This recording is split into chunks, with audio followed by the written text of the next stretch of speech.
Today we're going to learn about division of fractions. Go ahead and date your paper 9/23. Start with a fresh page, please, because we're going to be taking some notes. Now we've talked about multiplication of fractions, and today we're going to do division of fractions. It's similar, but there are some things that we really have to pay attention to. If I were to define teacher clarity, it would be designing lessons so that the content is clear to the teacher and clear to the students, so that it's structured and the objectives are clear, as well as the stepping stones along the way for mastering that objective. Just a couple more minutes. And don't worry, this is not the last time you're going to see them, and you're going to have other opportunities so make sure you get at least number 1 down. And then we're going to be really talking about number 2 and these case studies that we're going to consider, these problem types. So specifically, the students need to interact with that learning intention, right? It needs to be an authentic interaction. They need to be circling words that they don't understand, and they need to somehow interpret that. So I have them write that in their math composition books, but it's just more than just writing it down. We want to make sure that we know what the expectations are for the lesson before we begin. We have 5 minutes. And it's okay to write them right on the back or continue where your learning intentions have left off. Thank you for highlighting. Making sure we highlight those key vocabulary. And number 3, I didn't highlight. What do you think the important words there are there in number 3? Go ahead, Giovanni. Division of fractions problem. What else do you see there that's really important? London. Yes, using the standard algorithm.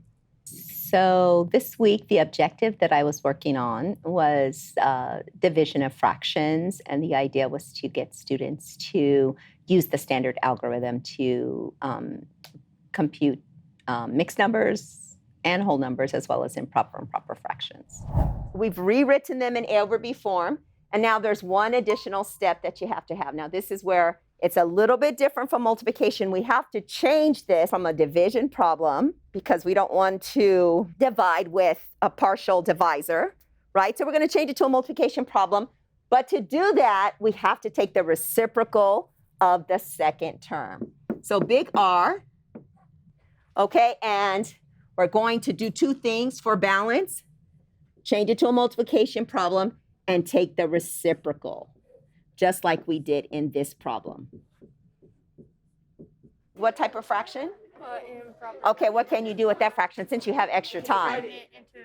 Into a mixed number. So go ahead and do that. Yeah, sure, why not? Now, write your next step, because we don't want to do the math without being really intentional about what we're doing, okay? So what are we going to do here? Compute. Yeah, solve or compute. All of those words work. Go ahead and write it down and then do the math. You approach this really with the growth mindset, like you guys got this, okay? And I saw nothing but positivity, so I really appreciate that. So now what we need to do is we need to re-examine, where are we in our learning goals for today? How do we feel that we did? I decided that we can reflect on this. I'm going to hang your work, and after lunch or tomorrow we have time, we'll do our presentations. But right now, I really want you to reflect where you're at in your own learning. Refer to your success criteria and your math vocabulary to explain your progress so far. So here's your success criteria. You have it in your notebook.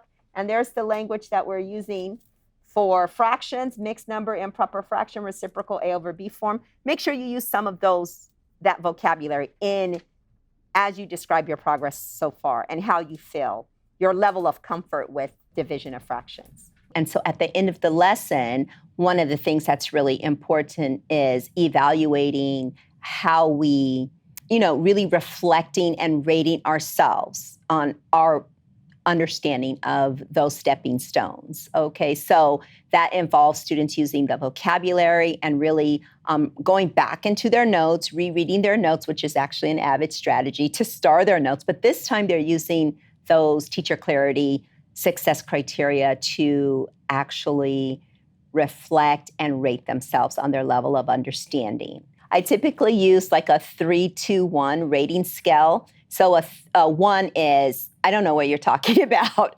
A 2 is, yeah, I kind of get this, but here are some things that I'm not real clear on. Can you please clarify? Teacher clarity, no pun intended.